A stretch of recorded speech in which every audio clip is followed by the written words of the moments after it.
বুঝি না তোমাকে এত ভালোবাসি কেন। কেন? তাবিজ টাবিজ করছো নাকি? না, আমার হাত হাজ নাই তো। টিয়া পয়সা খরচ করে আপনার মতন টিকটকার আমি তাবিজ করুন। তোকে দেখে জ্বলবো, তাও আবার আমি? ও রে, কি অ্যাটিটিউড! তুই কি আম্বানি পরিবারের মেয়ে নাকি? এমন ভাব শব্দ এরা কইতাছে না পা, যেমন বোঝা যায় আপনি টাটা পরিবারের মেয়ে। আমার একটা প্রশ্ন, জি বলেন, আপনার আবার কি প্রশ্ন? কাউকে যখন ভালোবাসতেই পারবা না, আচ্ছা, তখন ভালোবাসা কেন শিখাও? সবকিছুর উত্তর দিমু। আগে এটা হইন, আপনি বিদেশ গেলেন কেমনে? মেডিকেল টেস্ট কি কিছু ধরা পড়ছে না? আমাকে পাওয়া এত সহজ না, জি, এটা আপনার উন্নতি দেখলেই বোঝা যাইতেছে। পাইলে আগলাইয়া রাইখেন। যে অবস্থা করছেন, আগলায় রাখতেও তো কষ্ট হইব।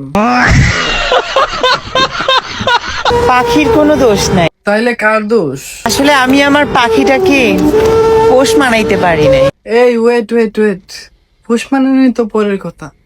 আপনার কি পাখি আদেও আছে?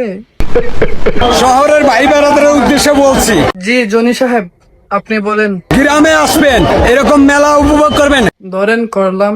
এটা কালীনগরের মেলা, আর কালীনগরের মেলা মানে কি? খিরে ভাই, এটা কোন প্রজাতির প্রাণী? এরম প্রাণী তো আর কখনো দেখলাম না।